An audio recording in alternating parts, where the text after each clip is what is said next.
Now our story continues. In his attractively furnished office, Dr. Martin Larrabee, glancing at his desk calendar, saw the name Mary Lane written in the space reserved for 10:30.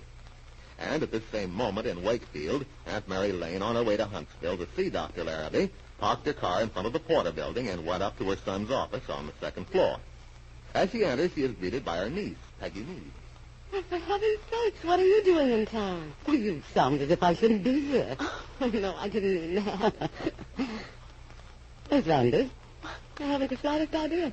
I was a few minutes late this morning. Bill and I stopped at Terry's for an extra cup of coffee, and when I got to work, I could tell that Randy had been in the office, but he didn't leave any indication of where he'd gone off to. That's a fine way to treat your secretary, don't you think so? It looks to me as if you're going to have to take your boss in hand. No time to send to wander in here before so very much longer. Well, I can't wait. I have an appointment. Is there any message I can give him? No, dear. I just stopped by to say hello. I'd be sorry he missed you. Oh, sorry, Aunt Mary, did I tell you? The Lane Realty Company is in business. Huh? I mean it, really. Randy's going to build a subdivision. The deal's on the verge of being all set. Well, I'm glad to hear it. I'm serious. But what's happened to your idea of building a model house? Nothing. It's working out. You know, David said the bank could help Randy finance it if there was a way to avoid the heavy cost of an architect's fee. I know. And, of course, that's the stickler if Randy is to build something new and different. Don't worry. He's going to. That is, if he ever decides to come to the office and learn about the architect's plan he's going to get for free. What? I told you, Aunt Mary. Don't you remember I said I read in one of the big women's magazines that they commissioned a famous architect to design an ideal house, and that they were going to publish the plans, and that I was going to write to them? Of course I remember. You mean that you've already heard from them, Peggy? I have. Here's a letter. And from the editor himself. Well, this looks like a long one. I haven't much time right now, Peggy. Well, I can give you the gist of it. They'll let us have a set of the blueprints in advance. They'll let us be the first to build the house. Providing what? No provisions, no strings attached. You mean they're letting you have the plans in advance? Just like that? Just like that. And Randy said my letter wouldn't even get to the editor. Oh, and look at this. They sent me a sketch of the exterior and a floor plan in advance until the working plans arrived, see? Oh, Peggy, that is good looking. Isn't it? And look at this. Look at the way the kitchen is placed. Mm. Do you remember that night? Oh, it must have been a couple of months before Bill and I were married. Do you remember we were all in the kitchen? Well, somehow that doesn't tell me much about which evening you had in mind. Well, don't you remember? Bill and I were drawing house plans for fun. You and Lefty came in and made some hot chocolate. And Lefty and Bill were arguing about the kitchen and the plans Bill and I had drawn. Remember? Oh, yeah. And you settled the argument by not agreeing with either one. That's right. Well, look here. This is just about the way I had the kitchen placed in the plans of our house. Oh, Mary, this is a wonderful design. It's almost identical to the house Bill and I have planned. Only I like this one even better. I almost hope Randy won't be able to sell it for a few years. Not until Bill and I can afford to buy it. By then you'll probably want something entirely different. Not on your life. This one's for me. Look at me. Look what they've done with one end of the living room. Yes, I see, yeah. No, you don't. What's the matter? Why aren't you interested? You seem sort of fidgety. I am interested, darling. And I'm also fidgety. I told you I had an appointment, and I can't be late. Oh, that's right. Where are you going? To Huntsville. That's nice. You haven't been over there in a long time. I'm going to see Dr. Larrabee. Well, have a good time. Give him all my love. Give who all your love? The Longs, the Perkinses, whatever you call them. Oh, but I didn't. Oh, well, never mind. What? Oh, nothing. You're too absorbed in that dream house. Goodbye, dear. See you tonight. Have a good time. A good time? No, that certainly wasn't what Aunt Mary was anticipating. Quite on the contrary, she was rather dreading her interview with Dr. Larrabee. She would have given anything if she could have felt that it wasn't necessary. Now, sometime later, as she and Dr. Larrabee face each other across the psychiatrist's desk. Cigarette smoke objectionable to you, Mrs. Lane? No, of course not, Doctor. Lefty's pipe has made me immune to almost anything. Lefty? Mr. Larkin. He lives with us. Oh, yes, of course. Yeah, I remember hearing Randy mention him. By the way, I saw that son of yours just a couple of days ago. Ran into him here in Huntsville on Main Street. Oh, well, shame on him. Could not tell him. We didn't have much time for talk.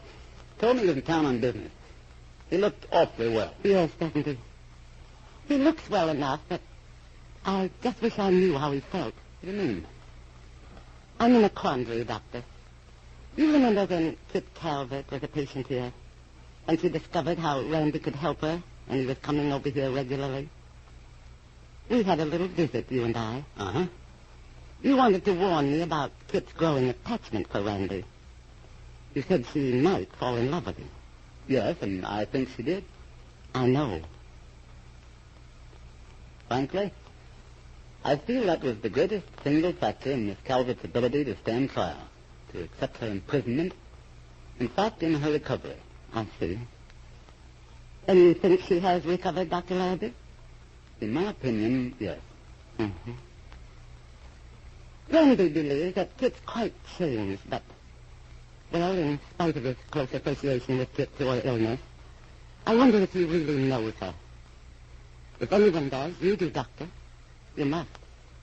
Yes, having been Miss Calvert's psychiatrist for so many months. I imagine there's very little about the young woman I don't know, Mrs. Lane. That's why I asked to see you, Doctor. I felt sure that your opinion would be accurate. Accurate and impartial. Do you think she's changed? Reformed? You want to know whether or not I believe Miss Calvert has conquered the faults, the way of thinking, which made her such an obnoxious and selfish individual. Is that it? Yes. Well, that's quite a large order. If you could see her, well, that might. I did. When? Just a short while ago. She's been writing regularly to Randy, and she asked him if I wouldn't come to see her. She talked very openly to me. She was very anxious for me to believe in her, Dr. Larrabee. To realize that she was a different person. Well, that's understandable, considering how she feels about your son. I know. And since I may be doing her an injustice, I've come to you because somehow I didn't believe her. I had a feeling that her talk about how penitent she was, how changed she was, were just so many words. Perhaps words said for my benefit. Did you give me your opinion, Doctor? Can you tell me whether you think I'm right or wrong? Yes, I can. But first I'd like to know why you're checking with me on this. Because I think Randy may be in love with Kit. Oh? Yes. I'm not sure he is, but... Well, in any event, I think the time is coming when you'll ask me point blank what I think about Kit.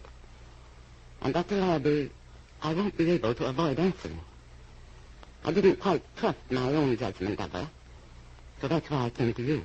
In other words, you want to know whether Miss Calvert is still a deceiver, a conniver, or whether she's sincere. That's right. You know, Mrs. Lane, earlier this morning before you arrived, I was thinking that you were a person of perfect balance. I should have amended this to say that emotionally you're as well balanced as it's possible for a mother to be. I don't quite follow you. You aren't one of those women who keeps her son tied to her apron string, thank heaven. But at the same time, you're subject to the very natural feeling of anxiety, even a slight touch of jealousy, which afflicts nearly all women when they have to confront the fact that a woman is coming into their son's life. No, You just said you had a feeling that Miss Calvert wasn't sincere. Well, I think you had that feeling, Mrs. Lane, because of the reasons I've just outlined. She has been something of an unknown quantity, and you have the natural desire to protect your son. I think you're getting my motives a little more involved than they are, Doctor. Perhaps I am. But let me ask you this. If I tell you that it's my conviction that Miss Calvert is a changed person, a sincere person, would that make you happy? Is it really what you want to hear? Do you honestly believe that she is? Yes, I do. I see. Well, you said I wouldn't want to hear that, and I'm not sure just what I wanted to hear. But I will admit that I hadn't expected to hear you say that. No, Aunt Mary Lane had expected the doctor to confirm her own beliefs regarding Kit.